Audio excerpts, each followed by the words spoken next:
Good afternoon, everybody, and welcome to the Autodromo Nazionale Monza for the second race of the weekend in the FIA Formula 2 Championship. It's round 14.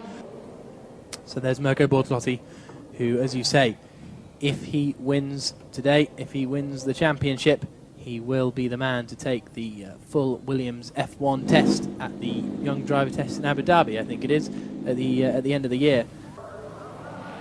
Round 14 of the 2011 FIA Formula 2 Championship is about to get underway. Out onto their green flag lap they go. My name is Jack Nichols. I'm joined here in the commentary box by Jonathan Kennard. Bortolotti on pole.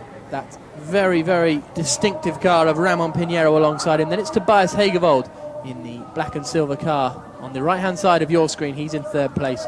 Mihai Marinescu starting from the pits, or possibly still with some troubles on that car, so that's a shame. But we've got the green flag raised from the back of the field. Round 14 of the championship about to get underway. The lights come on and we're away, and it's a very slow reaction from Mirko Bortolotti. Pinheiro gets a better start. Monras is up into third place already. We're all off the grid, which is good news, but Pinheiro is up the inside of Bortolotti on the run down into turn one. He gets a wheel on the grass. Is he going to be later on the brakes? Yes, he is. Bortolotti will have the outside, which will become the inside, but he's gone over the curbing, and the championship leader bounces over the curb. So does Alex Brundle a little bit further back, and Benjamin Lariche. So as they head through Curva Grande, it's Ramon Pinheiro that takes the lead. It's side by side between Timo Storz and Mikkel Mack, and they are right up behind Tobias Hegerwald. So it's Miki Monras holding on to that third place, down to Della Roggia for the first time. Monras goes defensive, and we've got a bit of gravel kicked up at the back. That's going to be, they all just about sneak through. I thought Hegerwald was going to be going wide over the curbs there, all through the first two chicanes safely. Good work, but Ramon is away in the lead.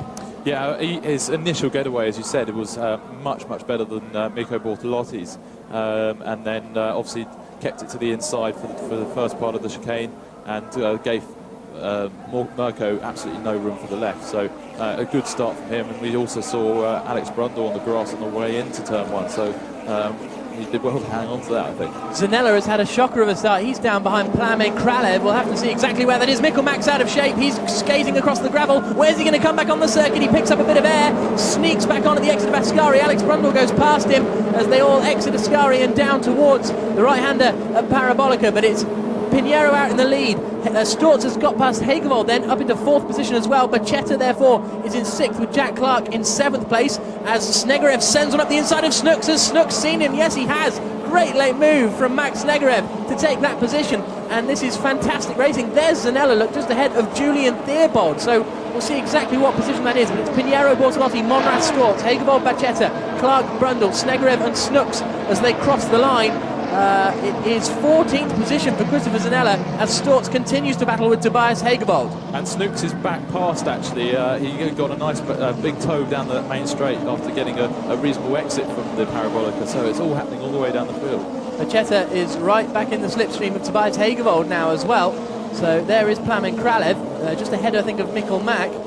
And Benjamin Lariche, sorry, I apologise. Here's Bachetta up the inside of Hegerwald. No, not quite, but Timo Storz is starting to hold them all back, and they are going to lose touch with the top few runners. Hegerwald's on the grass on the inside of the first Lesmo. Through he goes. Storz tries to... Oh, they collide. Storz slides into the gravel. That's beached, and that could possibly bring out the safety car. He tried to squeeze Hegerwald, but around that corner... You know it, Jonathan, it's a very difficult corner to get right. I think what Storz should have done is just give him a little bit more room there, because Hegerwald was clearly down the inside, and well down the inside of the car, so I think a little bit more room wouldn't have gone amiss there. Into the Ascari chicane, Julian Theobald is sending one up the inside of Tobias Hegerwald.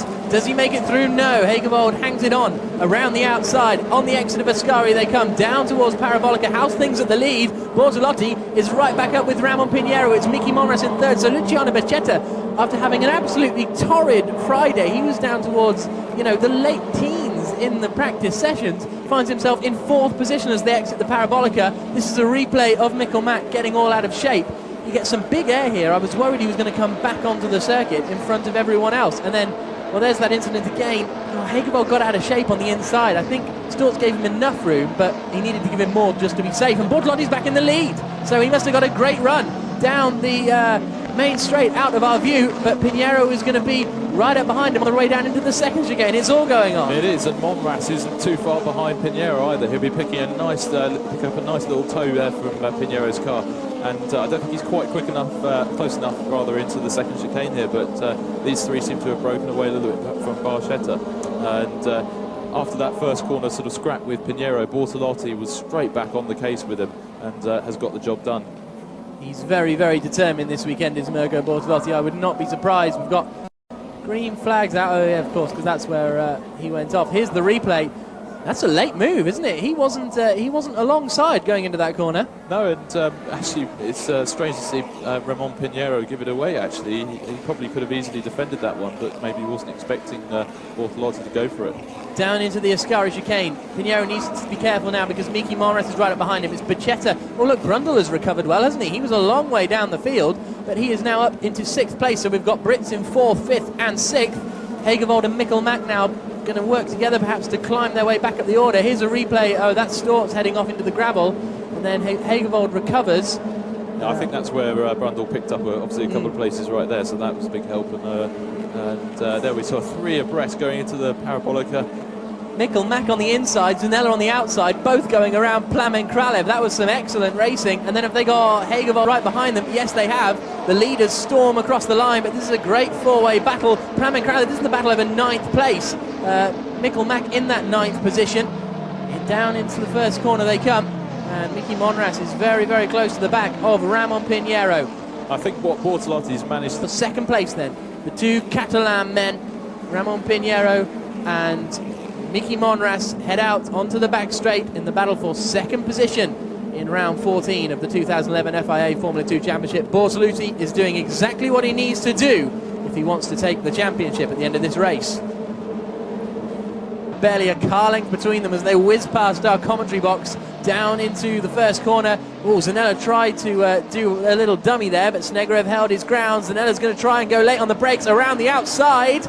Great move from Christopher Zanella. It may not be over because Snegrev will get a good exit and he'll be tucked right in the toe. But that was a very, very good move, and that's the kind of performance we've come to expect from Zanella. Down through Curva Grande into Della Roggia. Where's he going to position his car as Brundle begins to think about attacking Jack Clark as well into the 2nd chicane? And these two are very close, so Brundle will be eager to pass and try and catch him with Barchetta. Oh, I thought he was sending one up the inside into Lesmo 1 there. Yeah, looked very tight. That's a good scrap. And he gets the move done up into 5th position, but it's another good long run down towards the Parabolica, so Jack Clark is not going to give in that easily. Clark, who took his first win in FIA Formula 2 back at Brands Hatch earlier this year. Is he going to be close enough to make a move into the Parabolica? No, he is not. But if he bides his time, when it looked like he lost, it looked like the turn-in wasn't quite as he would have desired. They had to take 2 bites of it on the way into the corner. But with 14 laps to go, can Brundle now begin to close in on Luciano Barchetta for 4th place? Well, he's certainly getting through the field fairly clearly, or it was as they crossed the start-finish line anyway. So we'll see. Oh, Brundle's gone in deep. He's going to take a big clout of the curbs, darts between the 2 curbs on re-entry, so it doesn't lose him any positions. Whether the stewards will reckon he's gained an advantage by cutting the corner, there's been no positional check. Car 5 is under investigation for cutting the chicane. So Alex Brundle, who is about to launch an attack on Luciano Barchetta and is about to move up into 4th position. Oh, Barchetta turned in late, tried to get the cutback, didn't quite work out. So Brundle under investigation as he battles with Barchetta. Out onto the start, finish straight. Luciano moves to the inside. That's not the racing line. That could put Barchetta in trouble because all 4 wheels over that white line is a little bit naughty. Down into the first chicane they come. Brundle on the outside, Barchetta on the inside. Oh, Barchetta's moving across, just leaves Brundle enough room. I mean, these two they're good mates. They were having lunch together today, just chatting and laughing. But on the racetrack, different story. Yeah, as soon as these guys put the helmet on, as anyone else would be in this race, everything changes with friendship. So yeah, they're battling really hard right now, and I think Barchetta gave Alex just enough room, which is absolutely fine, and doing a great job, both of them really. Absolutely, very experienced Luciano Barchetta. He was Formula Palmer Audi champ. Just kind of watching. Kelvin Schnooks is going to be kind of going under pressure from Christopher Zanella fairly soon as well. Second place battle isn't over either, so we've got plenty of stuff to happen in these remaining 11 laps. Brundle later on the brakes than Bacchetta and moves up into that position. They're going to be side by side almost through Ascari. Brilliant race between these two out onto the back straight, running nicely. What's Brundle going to do? Looking in his mirrors. Is he going to go defensive?